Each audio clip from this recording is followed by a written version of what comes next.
Hello everyone! I am Franz, your business vlogger, and today I will share with you the success story of National Bookstore.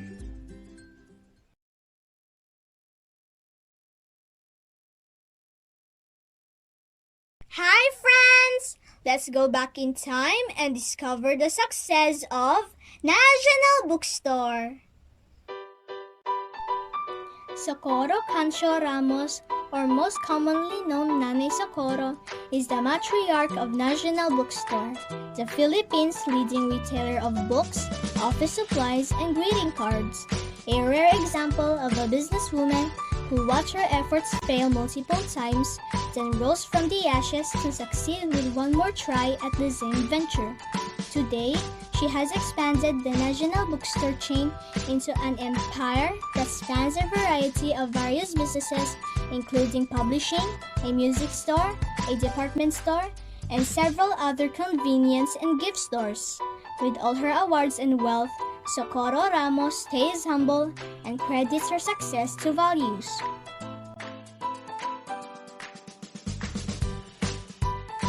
In the previous year, we already heard the story of National Bookstore. But there are 9 things that we did not know about National Bookstore, and I bet you are excited to know more of this. So come on and let us discover the success story of NBS. Success story number 1.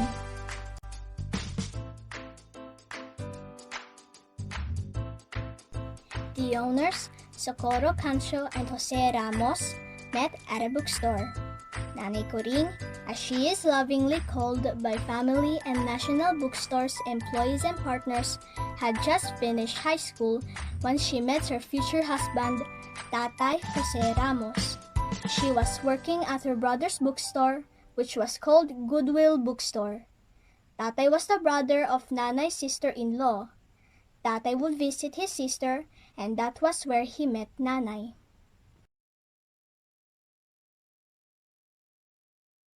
Success story number 2.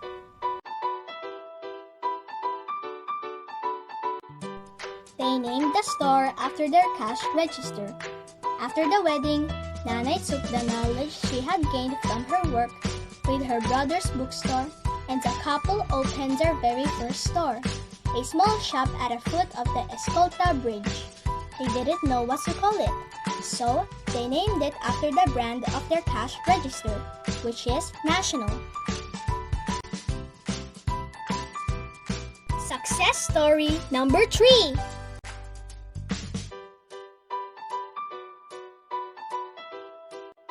The first National Bookstore was devastated by a fire, and the second one a typhoon. During the war, a fire broke out in Escolta and it burnt down the store. The Ramoses rebuilt the bookstore on a smaller lot at the corner of Avenida and Soler. It rose again just in time for the first school year after the war, and became the go-to place for textbooks and school supplies. In 1948, 3 years later, a typhoon wreaked havoc upon the store and its stocks were damaged, but the couple rebuilt the store. Only the next time, it was a 2-story shop in Avenida. Success story number 4.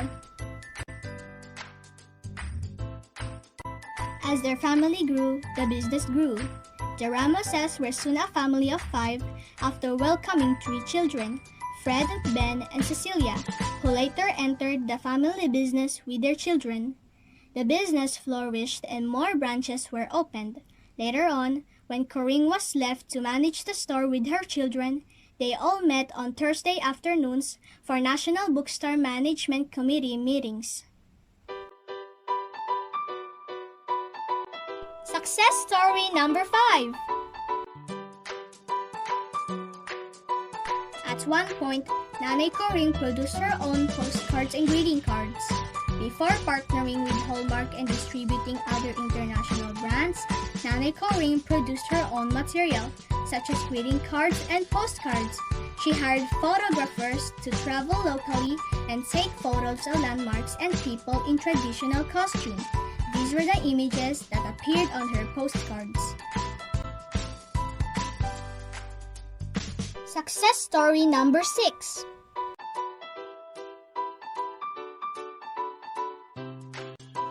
To woo Hallmark's executive, Nanay Corinne welcomed him at the airport without a set meeting. Hallmark executive Bob Fraser was set to visit the Philippines to look for a local licensee.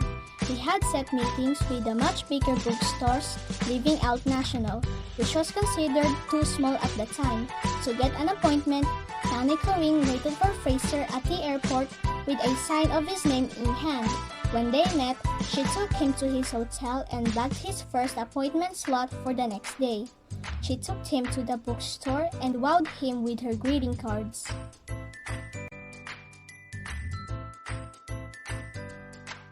Success story number 7. National Bookstore has brought many international best-selling authors to visit the Philippines. Going beyond just dealing with books and supplies, National Bookstore has set up book conversations and signings and has flown in international best-selling authors to inspire and nurture a new generation of readers. A recent addition to its roster of events is the annual Philippine Writers and Readers Festival, which invites readers and writers to panel discussions and talks.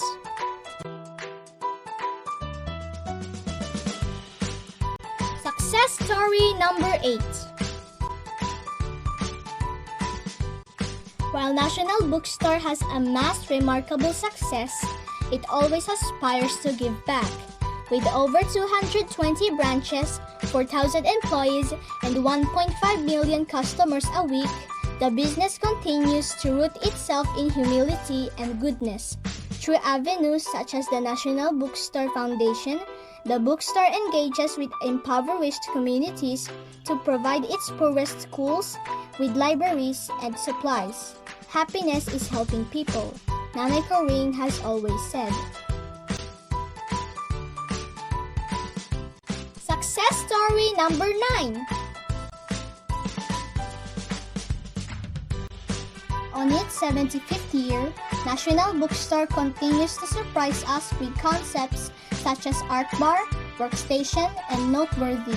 The business continues to cater to the younger generation and has embraced the digital age. In the later store prototypes, which Managing Director Sandra Ramos Padilla tackles in the epilogue of an open book, art bar, workstation, noteworthy, and Kids Inc.